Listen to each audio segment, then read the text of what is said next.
साथियों नमस्कार। आज बात करते हैं हम all India research scholar association के बारे में, इसका फाउंडेशन, इसके बारे में ये क्यों बना, क्या इसकी जरूरत पड़ी। जैसा कि हम जानते हैं कि 2018 में और उससे पहले भी 2014 में जब हाइक एंड फेलोशिप हुआ, उस टाइम ऑल ओवर इंडिया के सभी स्टूडेंट यूनाइटेड हुए और गवर्नमेंट के साथ फाइट करते रहे कि हमारी फेलोशिप बढ़नी चाहिए। उस टाइम भी कुछ लोगों ने मिलकर एक ग्रुप बनाया था, पर वो ग्रुप कुछ समय तक रहा, फिर इसके बाद खत्म हो गया। फिर जब 2018 में आफ्टर 4 ईयर फिर से ये बात उठी कि हमारी फेलोशिप बहुत कम है। जितनी ऑल ओवर इंडिया में जितने भी स्कॉलर पीएचडी कर रहे हैं और जेआरएफ, एसआरएफ, सब तरीके की जो रिसर्च में इन्वॉल्व है, वो कहीं ना कहीं अपना योगदान देश के लिए देते हैं, लेकिन इसको गवर्नमेंट की तरफ से ना कोई ऐसा सपोर्ट मिलता है, ना कोई ऐसा बहुत ही तरीके से ये रिसर्च का इंफ्रास्ट्रक्चर तैयार किया जाता है। अभी तक तो हमें समझ नहीं आया कि आखिर गवर्नमेंट रिसर्च के लिए कर क्या रही है। तो जब बात आती है फेलोशिप की, तो फेलोशिप के लिए स्कॉलर्स को सड़कों पर उतरना पड़ता है। तो इसी प्रकार से 2018 में भी हमारे देश के रिसर्च स्कॉलर सड़कों पर उतरे।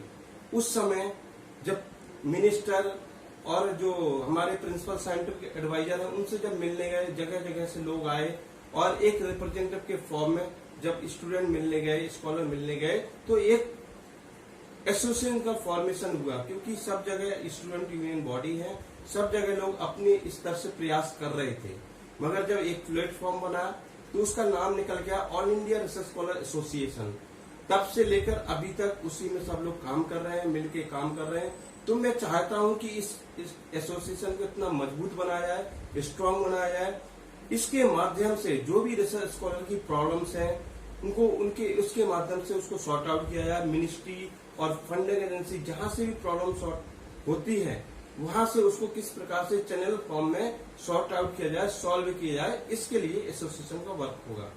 दूसरी बात, रिसर्च, देश में रिसर्च बहुत लोग कर रहे हैं। हर साल रिसर्च स्कॉलर बढ़ते जा रहे हैं। Day and day out scholars are increasing in the various eminent institute and university.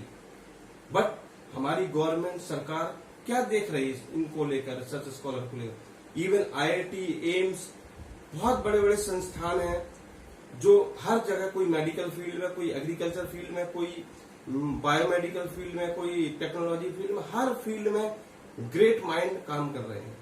ऐसा मानना है कि हमारे देश में रिसर्च को लेकर लोग बहुत ही क्यूरियस हैं कि रिसर्च में कैसे इनोवेशन किया जाए, इन्वेंशन किया जाए, डिस्कवरी की जाए। लेकिन उसी के चलते तहत स्कॉलर्स को कहीं ना कहीं निराश होना पड़ता है, क्योंकि वो देखते हैं कि देश में ना कोई ऐसा माहौल है, ना कोई इस प्रकार का एनवायरनमेंट है। इवन जिस संस्थान में, जिस लैब में वो काम करता है, वहां पे वो हेल्दी प्रॉस्पेरियस एनवायरनमेंट मिलता है, नहीं मिलता है, ये बहुत सारी समस्या देखने में आती है। जब ये समस्या देखने में आती है तो स्कॉलर को सोचना, पढ़ना पड़ता है, सोचने में मजबूर हो जाता है। कभी वो थीसिस लिखने में, कभी वो पेपर लिखने में, कभी कुछ एक्सपेरिमेंट करने में कहीं ना कहीं उसे असावधानी और कहीं ना कहीं एक इनसिक्योरिटी नजर आती है कि कहीं उसकी पीएचडी होगी कि नहीं होगी, उसको डिग्री मिलेगी नहीं मिलेगी। ये किसके कारण आती? ये अकॉर्डिंग टू एनवायरमेंट। तो उस एनवायरमेंट को सही करना किसकी जिम्मेदारी होगी, ये हमें सोचना होगा और इस सरकार को इसके लिए कदम उठाने पड़ेंगे।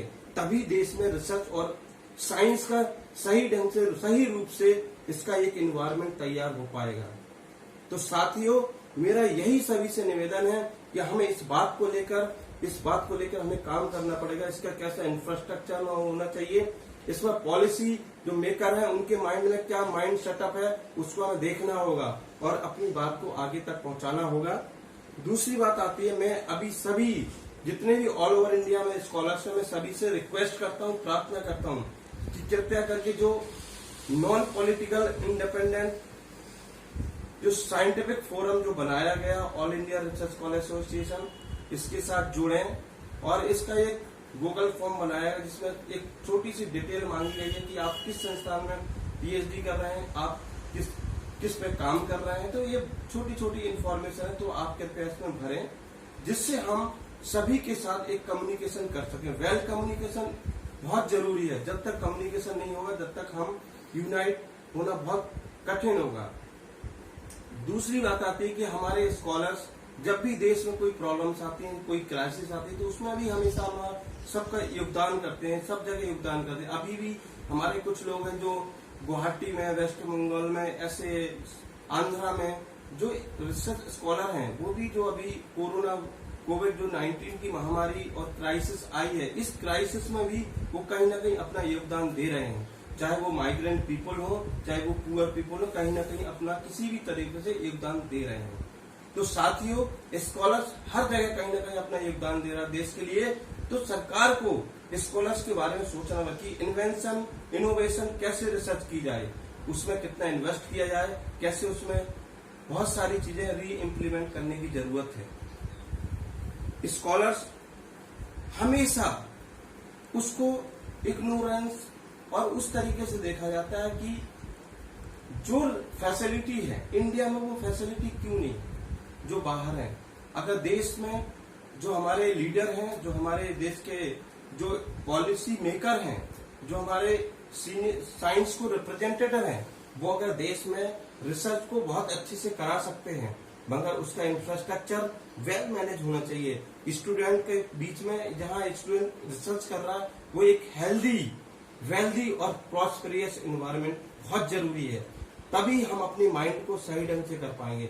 हम किसी भी फैकल्टी के साथ, किसी भी संस्था में, किसी भी गाइड के साथ काम करते हैं, तो लैब में वेल फैसिलिटी और वेल प्रॉस्पेरियस एनवायरनमेंट हो। डेफिनेटली ये मेरा दावा है, ये मेरा कहना है कि स्कॉलर्स बहुत ही